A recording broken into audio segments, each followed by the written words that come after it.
does not need any introduction whatsoever. Professor Strang will talk today about column row factorization and a new standard for linear algebra.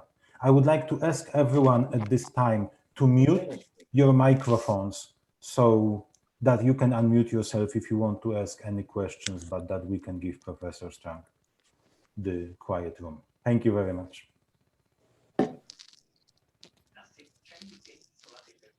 Okay, should I begin? Yes, sir. Okay, so this will be fairly elementary at the start. You have to pretend you don't know linear algebra. But I think a lot about how to get the course started, how to get students to think, okay, we're going somewhere, something's going to happen here.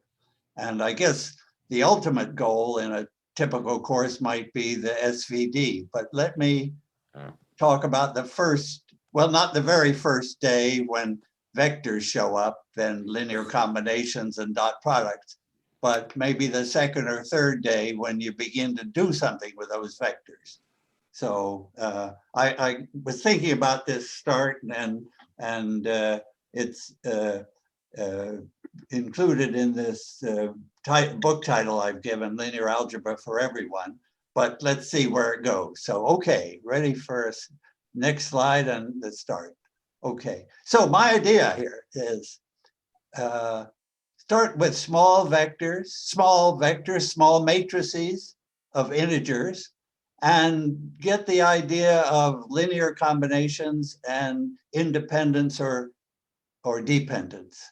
So that, because that's something with those small matrices every student can do. So I just go from left to right as usual in a matrix, looking at the columns and asking, are they independent of the previous columns or not? Okay, so the first column is certainly fine, independent, and so is the second one. And then the third one is the question, and it's not completely obvious if that third one is dependent, is a combination of the others or not. Well, I see I've given the professor a little hint here. If you look at the two rows, 1, 3, 5 is the first and the third row. So I'm guessing that rank is 2, but the student won't know that. So we're looking at columns here. Okay, so one way or another, and later in the seminar will come the question of how, but the one way or another, maybe you subtract 333 from 575 and you get 242, and you realize that that's twice the first column. So column 3 is twice the first column plus the second column. Okay, now this is a point of where try to draw a picture. The picture's in 3-dimensional space, and I guess we could say it's a picture. It's going to be a picture of the column space. Interesting to introduce that word column space so early. I think that's right. So anyway, I think you have to somehow communicate an idea that the combinations of column 1 and column 2 fill a plane, and that column 3 here is in that plane. So that's a bit of geometry that I'm not sure I've learned how to do the best way. I always make some comment like if this linear algebra extends easily to 10 dimensions, but the picture gets like pretty impossible to see. But here we're in 3D with nice vectors. Okay, ready for action here. So now comes a matrix for the first time. Well, we've had the matrix A, and now introducing this matrix C of independent columns. So I'm going to use that a lot. So it's the independent columns going left to right, and which the natural order, and we have identified 2 independent columns here, and we could use the word rank, because the word rank is going to get used a lot, so let's introduce it. And the word column space that I just drew. And the definition, the column space contains all combinations of the columns. So this is where we're going to start. Okay, I think ready for the next slide. Yep. But don't let me go too fast here. Okay, so now here's a big thing. A matrix is multiplying a vector. How do you see a matrix times a vector? Well, most students will see that as a bunch of dot products. That's what they've learned. Actually, before this seminar, what does a student know? Probably has the very first day of class probably did vectors, linear combinations, dot products, and then maybe lengths and angles. But here comes a matrix, and that's where the power comes. Okay, so a matrix is multiplying a vector, and I always see that as a combination of the columns, not as a bunch of dot products. I refer to the dot product definition as low level and usually in a tone of voice that produces laughter from the class. So we're up to where we should be, a matrix level. Okay, and now here's the main point, really, that we're going to end up with a matrix times a matrix. This is my goal for the talk, or for this part of the talk. We have the matrix A, 3 by 3 here. We now have the matrix C, which is 3 by 2. It only has the 2 independent columns. And now I claim there's a matrix R that produces, that C times R will recreate A. So that's what we have to see. So so far, I'm really proposing a new, I'll say new factorization, although of course can't be entirely new, but I think it deserves a place early in the list. A equals C times R, column matrix times a row matrix. So that's the goal, and we don't know what R is yet. Well, we can know R for this particular matrix, so that's a good idea. We can, and that would probably be in the next slide then. So R is going to, yeah, let's see the next slide. Yeah, so that there's A equals CR. So what do you see there in R, for example? So R begins with, well, R has the identity matrix in the columns that are independent that are in C. It has the identity matrix where multiplying C to give the independent columns, which in this case are the first 2 columns. I'm hoping now to see this A equals CR as something we can always do. Okay, so R really has 2 parts. The identity part, which is in the columns that correspond to independent columns, and then those just are directly taken from A. And then the third column of R is the key one here. That's the combination we discovered, 2 of the first column plus 1 of the second column, that gave 575. You see that I'm really insisting that a student thinks about this as matrix multiplication as in terms of combinations of the columns. So 2 times 121 added to 1 times 333 gives the 575. That's matrix multiplication. Yeah, I guess at some point I would come back to 4 different ways to multiply matrices. And the first is the usual dot product way that a lot of students have seen before they're in this class. But this is this matrix times columns, combinations of the columns of C. That's all we're talking about here. It's combinations of the columns of C. Oh, and I see I've listed the two easy combinations from the identity matrix and the serious combination from column 3 of our matrix. So you see everything here, except how do you find R? So if you think about it, in this example, because it was so small and it was integers and even nice integers, you could puzzle out R.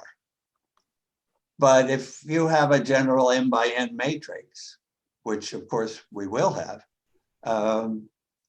then R is not so clear. You could still say, okay, and correctly, it's we're going left to right, and every column we look to see is it a combination of the earlier independent columns. And there are various ways to answer that question. But the beauty of the whole thing is that R is already famous.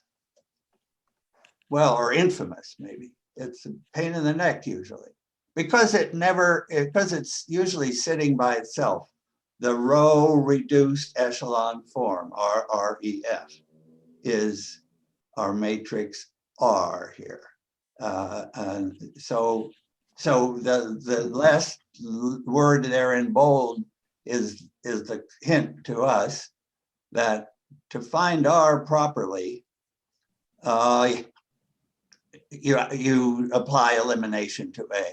So that's sort of interesting that C is not, C we could find for this 3 by 3, but to solve the general case, to find the independent columns, of course, then what we know is the independent columns, the ones that go into C, are are revealed by the identity matrix, submatrix of R. So the row reduced echelon form includes an identity matrix that identifies the independent columns. And it also includes the second part of R is the matrix. Yeah, thanks for highlighting this. It's how shall I say? Well, maybe it's on the next slide. I want to describe that second part of R because I don't know about you, but for me, the row reduced echelon form is something you created. And if you had to describe it, it was kind of horrible. But now, because it wasn't described in matrix language, and that's where you see it. Well, let me hope that the next slide reveals it. Yes, yes. Okay, so here is the central idea expressed in matrix language, that every m by n matrix is m by r, and I didn't slow down to talk about the rank, but you'll see the rank is going to make a comeback here. And there is the form of R, which I'm ashamed to say I never thought about it, never thought this through before. So R, I think we all sort of remember that R has an identity matrix from those leading ones, and then it has some kind of a second matrix, free matrix or something in free columns, in the dependent columns, called F, let's say. Yeah, that's the 2, 2, 1 column that we had in the example. And then, of course, the identity matrix, the independent columns might not be the first R columns. They might not come all at the left. So we need a permutation matrix, which puts the independent columns in the right positions. But so those two lines, A equals CR and saying what R is, for me, once it got into matrix language, that it made sense. Notice that's not quite the RREF, because we've thrown away the 0 rows. In the true RREF, it looks like this in the top R rows, and then the remaining rows are all zeros. So those, I could call them R0, the original matrix with the zeros, and R the matrix of with only small r rows with the non-zero part. Okay, so let's see. One thing I guess I have to say is that the computation of R of the reduced echelon form, that's not going to come in the first week. Maybe probably not in the second week either. I tend to get the example clear. And then, as you'll see, there are more things to do before we really tackle elimination. In fact, I guess, let me insert, when it's time to explain elimination as like the first big algorithm in linear algebra, I would take a square invertible matrix and factor it into L times U. That's truly important and gives us another great factorization, LU or PA equal LU. And then comes the rectangular, the general case where we have R. So have I got the order there? What I've done up to now, I would do very early in the course, because students can do these calculations with small matrices. Then comes the elimination on nice rectangular square matrices, invertible ones. And then finally, we get the general case here. Okay, so, all right, let's go on to the next. Okay, all right. Oh, well, here are the official steps to prove, if you wanted a proof that A equals CR, I can go through these steps just to justify that. So we know that you get RREF from some elimination matrix E. We know it's invertible, so you just put it on the other side. Then we remove those 0 rows, and we have it. Yeah. After we remove those 0 rows, it leaves the matrix R in the good form. Yeah. So there's it's straightforward to actually check. Of course, the reason we're getting C is that identity matrix forces us to have C there matching the independent columns in A. Yeah, good. Okay, so that's a little proof, but the main point is we see why it works. Okay, next one. Okay, this is also big. Excuse me for, I don't think it's good to emphasize everything, but I think this is very satisfying. Because once we've reached A equals CR, we're looking at the first great theorem of linear algebra. It's right in front of us to tell us that the column space, which we've introduced, and the row space, which we discuss now, have the same dimension. And that's so beautiful. I think of that as the first really great theorem in linear algebra, and not obvious at all. And yet, from this A equals CR construction, well, in a way, it's totally obvious because C has R columns, small r columns, and capital R, that matrix has little r rows. And let's see, the columns of C are independent, right? And now, why are the rows of R, why are they a basis for the row space? We need, of course, we know that if we have two columns in C, we have two rows in R. So the dimensions are going to be the same if we can see that the rows of R are a basis. So if we look at R, well, it's got the identity matrix in there. So those rows are independent because the identity matrix is a submatrix here. And why do they span the row space? I go slowly here for myself too, but because this is a student is really seeing a proof here of something not trivial, and it's falling out if he sees it, he or she sees it. So why do the rows span, the rows of R span the row space? It has to lie in this fact A equals CR. Yeah, look, this is another way to do matrix multiplication. Take combinations of the rows of R. C times R produces combinations of the rows of R. And it produces all the rows of A. So those rows of R span the row space. Yeah, right. It's sorry to make it sound subtle. It's just sitting there.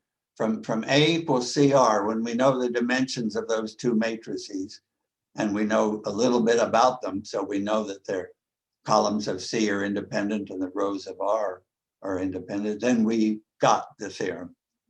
And it's just sort of like, okay, you close one eye and look at C, and then you close the other eye and you look at R, and of course they have the same number, the number of columns equals, and match has to match the number of rows. All right, so that is the new start. I don't know if there's any more about this coming. Let's look.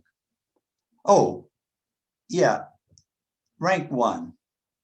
I think rank 1 is, of course, we know it's how important rank 1 is because it's the building block.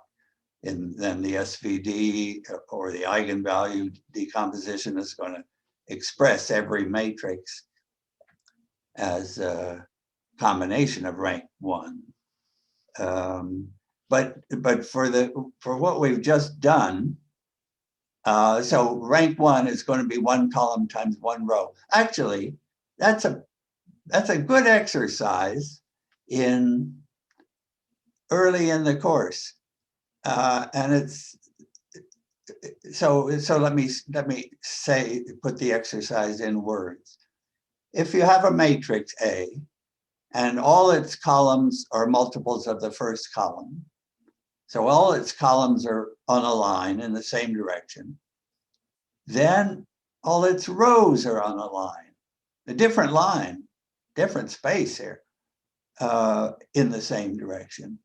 And that a student can like check that, like for this matrix or another matrix or another matrix.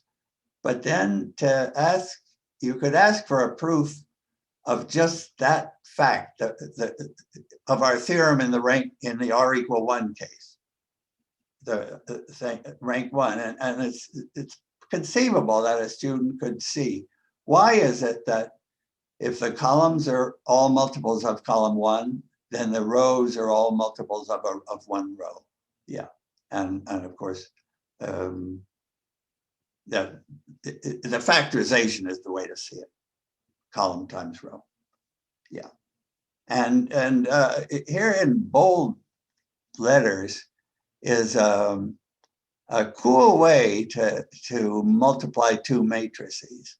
That if you get to liking rank 1, then you can produce rank 1s as by column times row, and then you can produce the whole matrix A by adding up.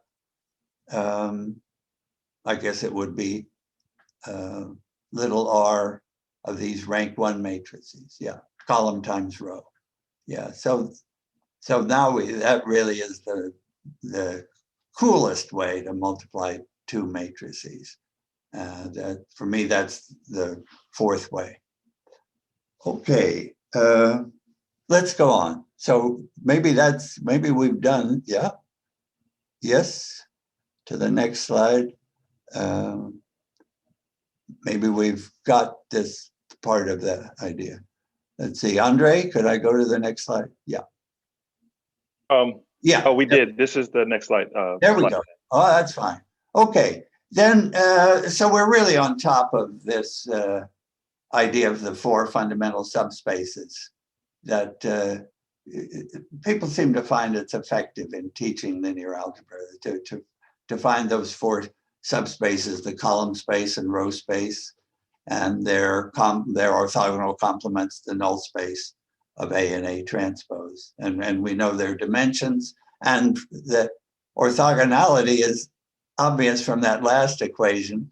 You see row, that's showing that every row is orthogonal to the null space. So those four spaces, 2 in Rn and 2 in Rm. Maybe the next slide, let's do the next slide also, is the big picture. Yeah. So this is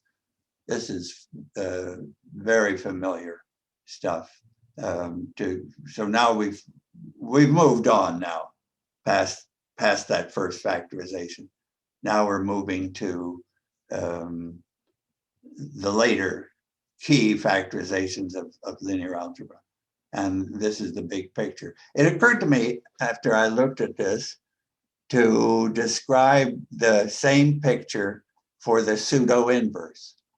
So suppose, let me call that A dagger or A plus, the pseudo inverse. Because I think students can capture that picture, and they seldom probably capture the picture with the pseudo inverse. So what would that be? I guess the top half would just, the arrow would go the other way, right? For something in the column space, it goes B in the column space, it goes back to X in the row space. For the null spaces, it takes the null space of A transpose to 0. So the arrow would go from the fourth space, subspace there, to 0. So I've never put that pseudo inverse onto the big picture, but it would work well. Okay, so that's now the first half of this talk is sort of like the first half of linear algebra. Yeah. Okay, Andre, on.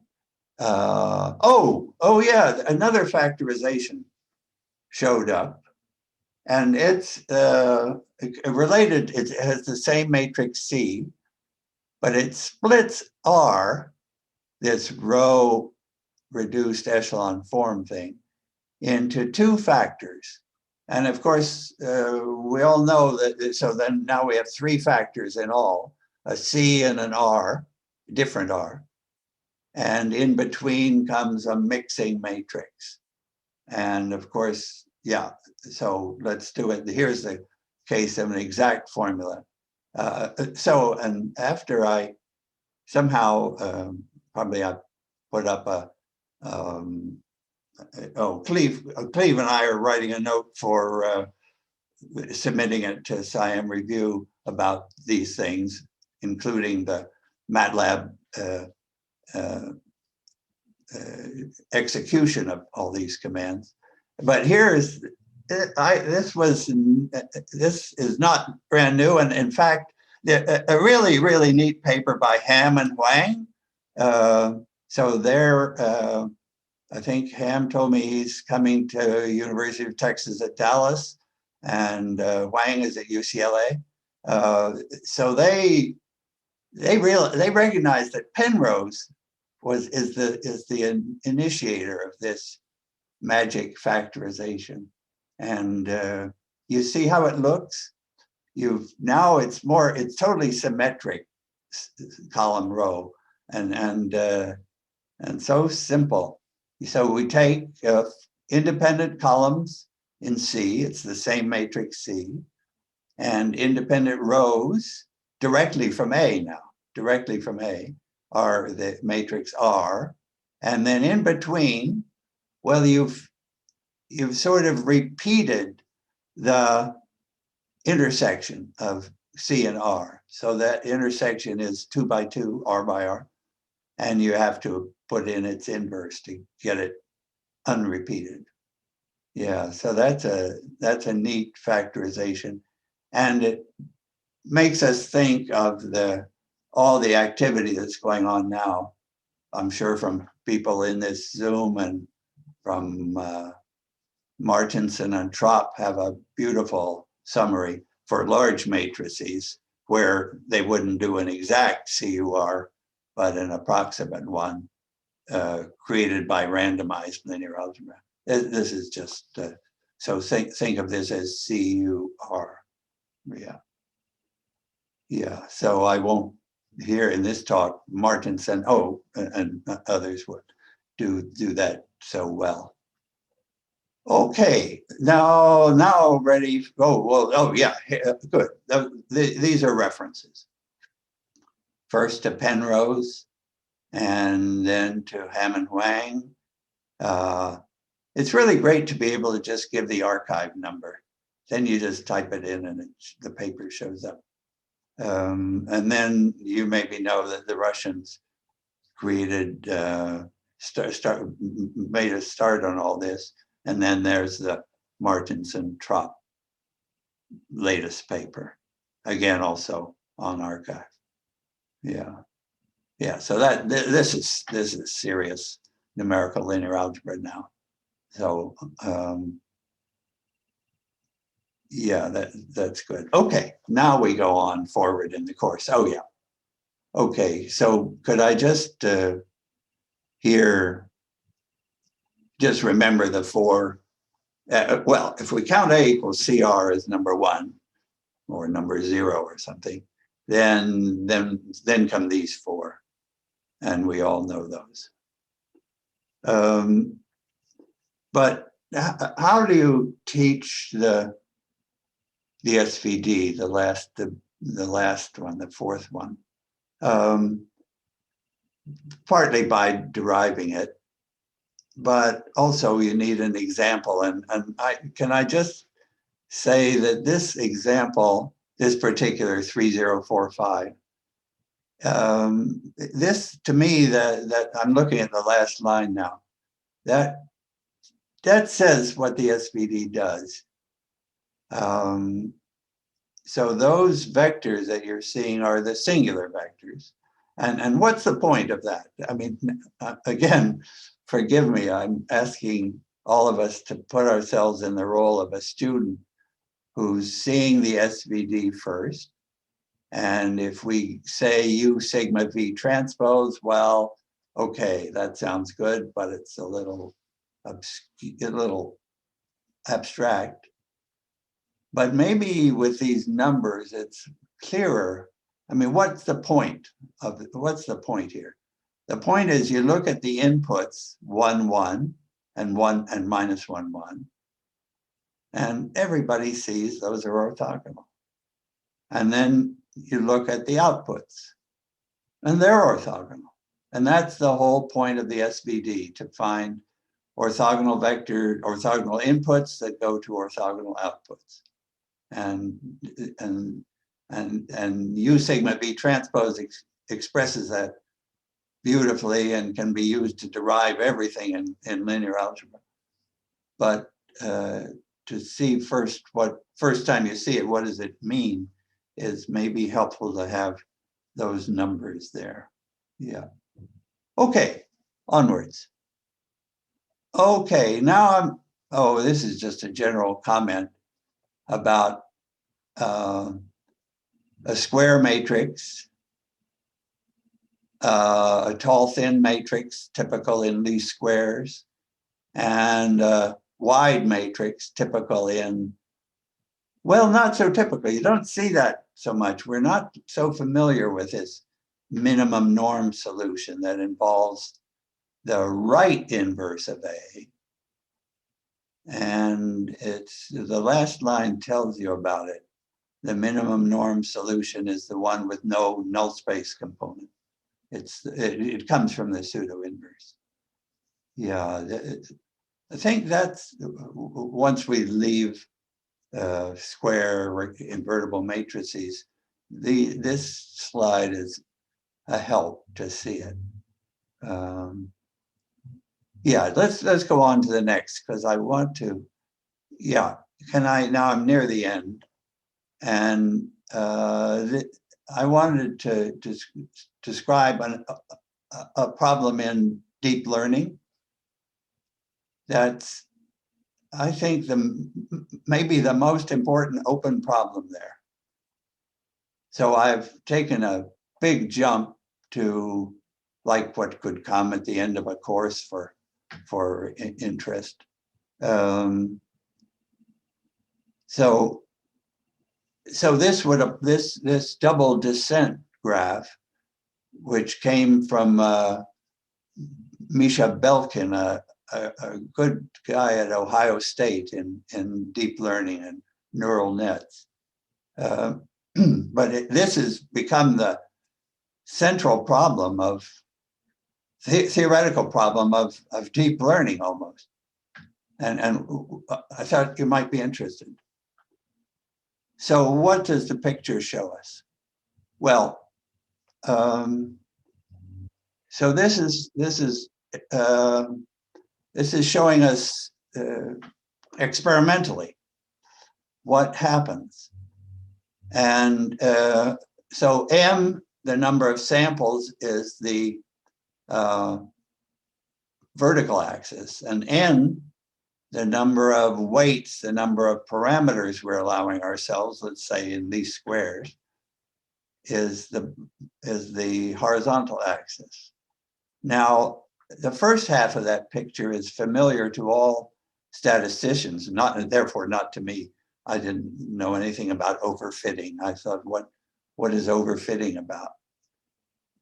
But the result they know from experience is that if you have too many parameters reaching m equal n, that is halfway through this graph, that's overfitting and the error climbs back up.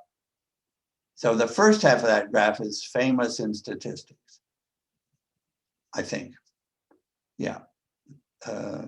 I saw a little arrow that moving around. That's probably good. Maybe I have the control of it. No, I have a different now.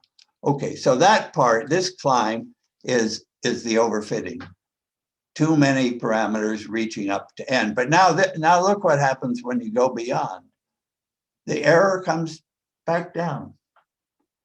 And so that overfitting has become not a bad thing in deep learning.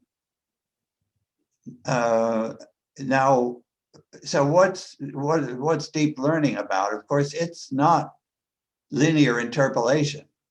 It's not linear. It's decidedly nonlinear, and that's what makes it work. Maybe you see these letters, ReLU. That's the key nonlinear function. It's just a ramp function, 0 for negative x and equal to x, slope 1 for positive x. So slope 0 going into slope 1. That nonlinear function, which acts over and over and over again in a neural net, makes all the difference. If you stayed entirely linear, obviously you wouldn't have anything new and exciting. But just we've learned that the introduction of ReLU turns the world upside down. So it's definitely nonlinear effect. But why is this picture the way it is? Why is it that more and more interpolation? So you're overfitting, you're overdetermined in a linear problem, but here it's nonlinear, is a big success. And to explain that, it's a very active problem and a lot of contributions. I can't tell you a nice answer to that, but it's it's a big problem, because if you're computing for a week with supercomputers, you can deal with a large number of weights and you get a terrific answer. Okay, is there anything after this slide? Yeah. Oh, just references now. So my video lectures will now include this new start part. They're for 1806, and they now include a little bit about this 2020 vision. And 1806-5, that's the second course, the deep learning course, which is also on OpenCourseWare. And those are the books. So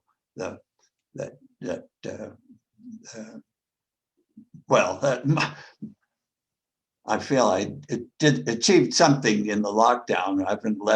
I didn't leave the house except to walk around the block, but that gave a chance to work on, to put the new start into a new book. Okay, is that the very last slide? Yes, it is. Yes, okay. So thank you for patience in listening to those very, very basic ideas. Thanks.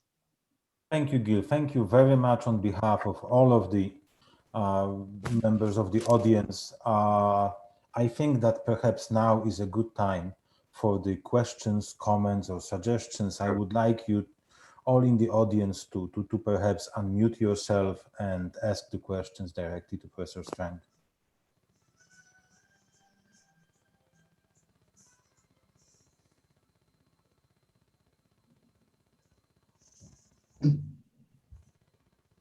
Well, Professor, I have a small question regarding the deep learning when we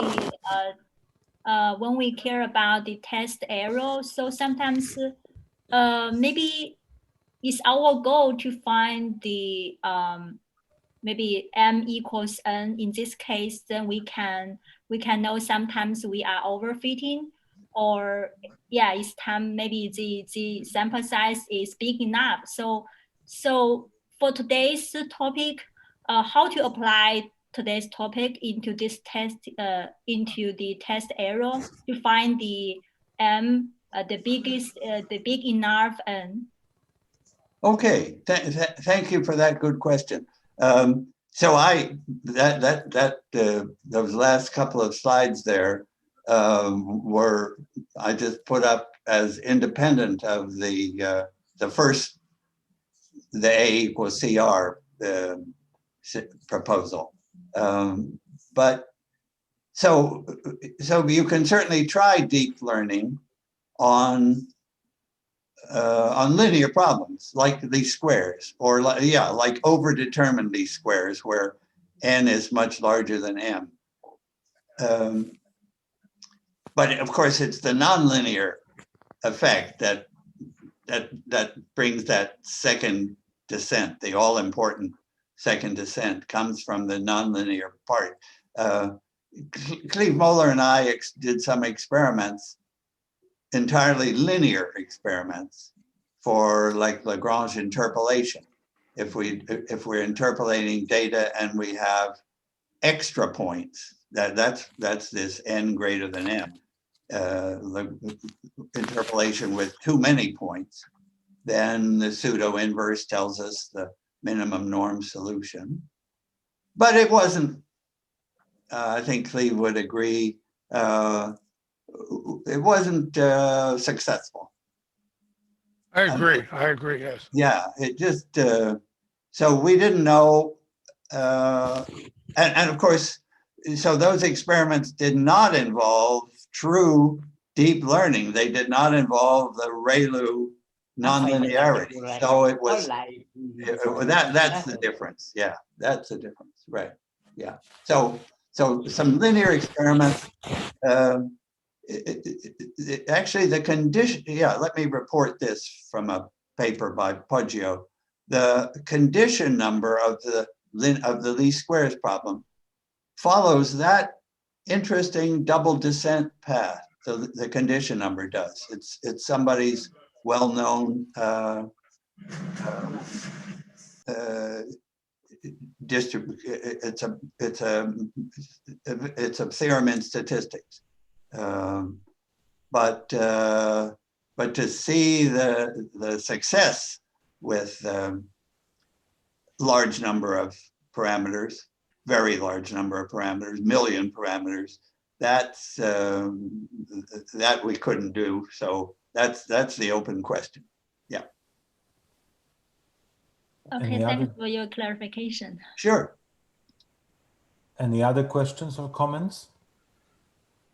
Hi, Professor Strang. My name is Nathaniel. I don't have a mathematical question, but I believe you might have known my grandfather, Dustin Houston. Oh, for Pete's sake! Yes, of course I did. 40 years ago. So, yeah. Oh, very nice. So he made me promise that if I ever ran into you, that I would give you greetings and send his best. So excellent. Send me an email. Thanks. Happy to. Thank you very much for the talk. I enjoyed it. Oh, my pleasure.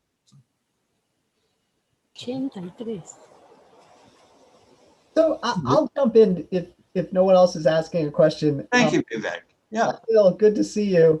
So I've never taught elementary linear algebra, but I teach signal processing from a sort of linear algebra point of view. And I always think of teaching them that you can a sort of analysis view versus synthesis view. So I could say that I have a linear combination of the columns when I do a matrix vector product, or a collection of inner products. Right. And so from the, obviously we all know that both are true, but you were saying when you teach elementary linear algebra, you like to emphasize the linear combination of columns view. I was just curious whether you find that you want to kind of drive both views home, or is there, I just would love to hear your philosophy on why you want to emphasize the linear combination of columns view of the operation. Yeah, so those are, the student needs to learn both for sure. And I admit right up front that if I have an actual calculation to do, I use dot products. I mean, right. But I tell them, like, okay, this is the grown-up, the alternative way is the grown-up way. Well, I don't know if I've used those words, but I easily could. Yeah, it's the right way. It's the way to see it in vectors and not just as a bunch of numbers.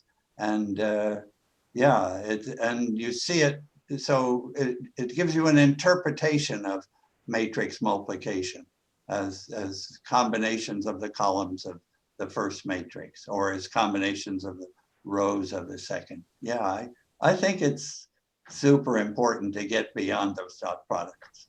Sure. I mean, it's obviously both, but I think it's kind of, it's an amazing bit of magic that they're the same thing, right? To me, it's an amazing bit of magic that linear combination of columns is a more geometric way of thinking about what you produce as the output. Absolutely. Yeah. But the set of inner products or set of dot products is a way to think about forming measurements. And it's kind of, it's just a wonderful thing that it's the same. It is. Yeah. Thank you.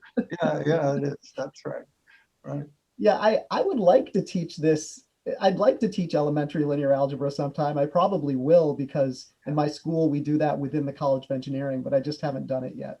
Yeah, I hope you will teach linear algebra. I'm often, wishing that course, which can be so terrific, can be taught by somebody who knows what it's about, and not just like the guy who wandered in. Yeah. Ladies and gentlemen, any other questions or comments Yes. to our guest? Yes, I think that I don't know where is this hand to raise, but I see your hand. Yes, okay, thank you. This is Roman Schneider here, and I would like to comment on this 4 various ways of factorization. Then, well, some of them we are, of course, teaching in elementary linear algebra. But what is interesting, this is this first non-trivial theorem about rank of a matrix, namely row rank and column ranks are identical. This is non-trivial fact. And question is why it is non-trivial? Well, for various reasons, you know, may look at this from a functional analytic standpoint, this or that way, but you are dealing simply with finite dimensions and say, so what? Well, so what is that we deal with pivot positions. This is how we are stating what is column rank, what is row rank. This is a number of pivot elements or number of pivot positions. And it is interesting to know the interactions or ramifications of this concept and this 4 ways, or at least third and fourth, in the factorization of a given matrix. Matrix may be square, may be rectangular. Who cares really? So that's my comment on this.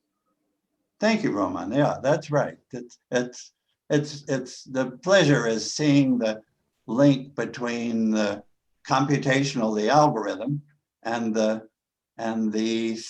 I'll say theory, the geometry and the algebra. Yeah, algebra, geometry, and algorithm, they really come together. Whoops.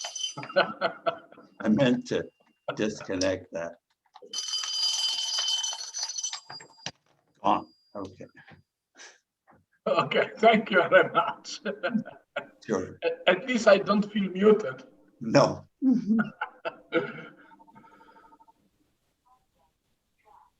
And I actually have a quick question.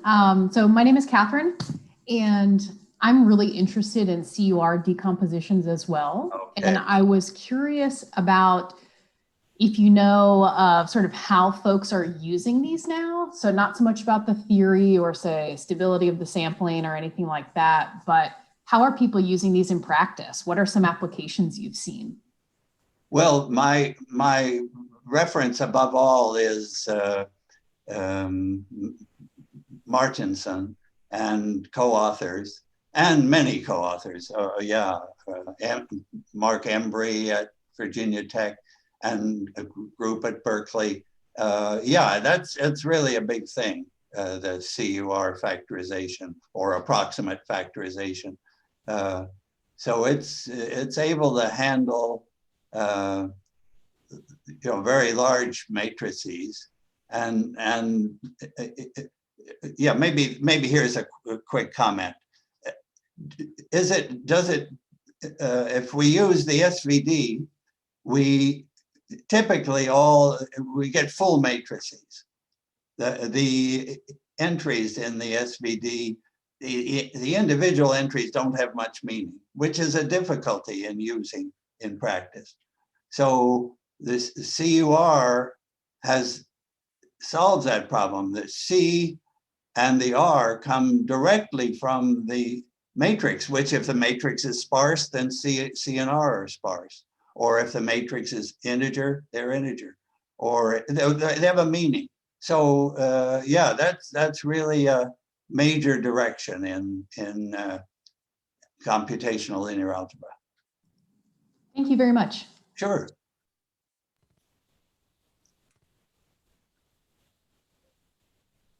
Ladies and gentlemen, any other questions? If not, let us thank our speaker again. Thank you very much, Gil. This was a very engaging and great talk to see your point of view on this. Thank you so much. Thank you for inviting me. I also would like to mention that we will have one more faraway Fourier talk this year, next Monday, and Professor Vivek Goyal will talk about improving imaging at a photon and electron level. I hope to see everyone here next week. Thank you very much, Gil. Whose images? Yours cannot be improved. Oh, thank you. Thank you.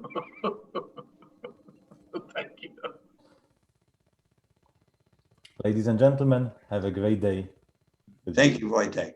Thank you, Gil. Thank you so much. Thank you very much. Thank you. Thank you, Gil. See you. Thanks. Thanks, Gil. Thank you all.